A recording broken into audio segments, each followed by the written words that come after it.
प्रधानमंत्री नरेंद्र मोदी ने कर्नाटक के बागलकोट में चुनावी जनसभा को संबोधित किया।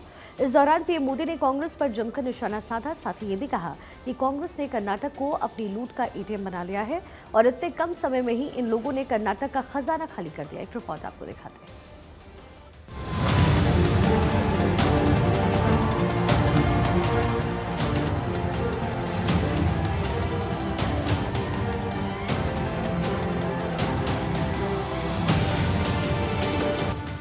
लोकसभा चुनाव के 2 चरण खत्म होने के बाद तीसरे चरण की लड़ाई अब तेज होती जा रही है।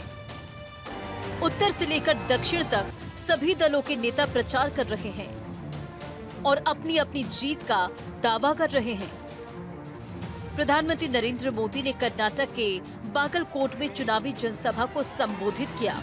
इस दौरान पीएम नरेंद्र मोदी ने कांग्रेस पर जमकर निशाना साधा। कांग्रेस पार्टी यहाँ वसूली गैंग चला रहा है, वसूली गैंग चला रहा है। उन्होंने कहा कि कांग्रेस पार्टी ने कर्नाटक को भी अपनी लूट का एटीएम बना दिया है। इतने कम समय में ही इन लोगों ने कर्नाटक का सरकारी खजाना खाली कर दिया है। 2024 का चुनाव भारत का भविष्य तय करेगा। ये चुनाव विकसित भारत के संकल्प और आत्मनिर्भर भारत की सिद्धि का चुनाव है। 2024 का चुनाव भारत का भविष्य तय करेगा। ये चुनाव विकसित भारत के संकल्प का चुनाव है।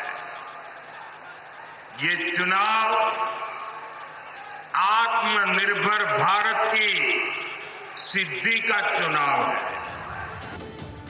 प्रधानमंत्री नरेंद्र मोदी ने कांग्रेस नेता राहुल गांधी पर भी निशाना साधा। पीएम ने कहा कि हमारा संकल्प है कि आने वाले कुछ सालों में भारत विश्व की टॉप 3 अर्थव्यवस्था बने। ये संकल्प छुट्टियां मनाने वाले पूरा नहीं कर सकते, क्योंकि इसके लिए विजन चाहिए।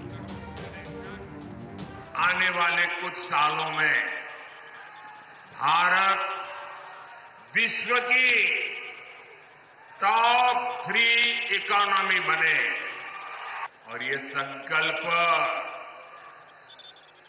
वैकेशन गुजारने वाले नहीं कर सकते पूरा। मौज मस्ती में जिंदगी गुजारने वाले ये काम पूरा नहीं कर सकते। इसके लिए तो विजन चाहिए और विजन के लिए जिंदगी चाहिए खपाने के लिए। जब विजन के लिए जीवन खपाते हैं और जब एक लक्ष्य को लेकर, एक संकल्प को लेकर 24/7 दिन रात काम करते हैं, तब जाकर के संकल्प सिद्ध होते हैं। कर्नाटक की रैली में पीएम नरेंद्र मोदी ने चुन चुनकर कांग्रेस पर हमला बोला। पीएम ने कहा कि पिछले 10 साल में मोदी ने हर उस वर्ग की चिंता की है जिसे कांग्रेस ने बदहाली का जीवन जीने पर मजबूर किया था। आज ये लोग एक झटके में गरीबी हटाने का दावा करते हैं, लेकिन इनकी 60 साल की सरकार इनकी कई पीढ़ियों का काम गवाह है कि वंचित वर्ग के लिए इनकी मानसिकता क्या रही है। जिस कांग्रेस का इतिहास देश को लूटने का रहा है, क्या ऐसी कांग्रेस के हाथ में अब हम इतना बड़ा देश दे सकते हैं क्या? कांग्रेस ने 60 साल के अपने शासन में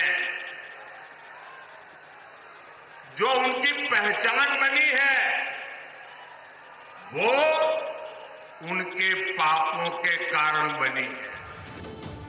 2019 के लोकसभा चुनाव में बीजेपी ने कर्नाटक में शानदार प्रदर्शन किया, लेकिन इस बार राज्य में कांग्रेस की सरकार है। लिहाजा बीजेपी के सामने 2019 जैसा प्रदर्शन करने की चुनौती है, तो वहीं कांग्रेस अपना अस्तित्व बचाने की लड़ाई लड़ रही है। Bureau report, Bharat 24।